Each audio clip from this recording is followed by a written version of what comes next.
বার্নাবুতে বুধবারের রাতটা ছিল স্নায়ুচাপের। 1-0 ব্যবধানে পিছিয়ে থেকে মাঠে নেমেছিল বেনফিকা। শুরুর দিকে রিয়ালের রক্ষণভাগও ছিল বেশ অগোছালো। সেই সুযোগে ম্যাচের শুরুতেই রাফা সিলভার গোলে স্তব্ধ হয়ে যায় বার্নাবু। কিন্তু রিয়াল মাদ্রিদ মানেই তো প্রত্যাবর্তন। বিরতির ঠিক আগে এবং পরে দৃশ্যপট পাল্টে দেন অরেলিয়ান চুয়ামেনি এবং ভিনিসিয়াস জুনিয়র। দুই লেগ মিলিয়ে 3-1 অগ্রগামিতায় শেষ হাসি রেকর্ড 15 বারের চ্যাম্পিয়নদের। এক ঝাঁক তারকা ফুটবলার বাদ দিয়ে পাহাড় সমান চাপের ম্যাচে এমন পারফরমেন্সে মুগ্ধ আরবেলোয়া।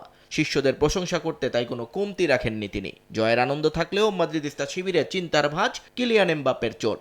হাঁটুর চোটে মাঠের বাইরে থাকা এই ফরাসি তারকা কবে ফিরবেন তা নিয়ে স্পষ্ট কিছু জানাতে পারেননি কোচ। তবে ভিনিসিয়াসের দুর্দান্ত ফর্ম সেই অভাব অনেকটাই ঘুচিয়ে দিচ্ছে। বিকাশ পেমেন্টে 10,000 টাকার বেশি অফার। শপিং চলছে তো। এমবাপে, বেলিংহ্যাম বা মিলিতাওয়ের মতো গুরুত্বপূর্ণ খেলোয়াড়দের ছাড়া এই জয় আমাদের জন্য অনেক বড় অর্জন। এই জয় প্রমাণ করে আমাদের দল কতটা শক্তিশালী এবং যে কোনো পরিস্থিতিতে আমরা লড়াই করতে জানি। ভিনিকে নিয়ে আমার কিছু বলার নেই, সে মাঠে সব দেখিয়ে দিয়েছে। তার নাচ আমি খুব উপভোগ করেছি। ম্যাচের ফুটবলীয় লড়াই ছাপিয়ে আলোচনায় ছিল বর্ণবাদ ইস্যু। প্রথম লেগে ভিনিসিয়াসকে উদ্দেশ্য করে করা বর্ণবাদী মন্তব্যের প্রতিবাদ এদিন গোল করে এক অন্যরকম ভাবে জবাব দিলেন ব্রাজিলিয়ান। সতীর্থ চুয়ামিনির কণ্ঠেও ঝরল তার প্রতিফলন। ফুটবলের চেয়েও বড় কিছু বিষয় আছে।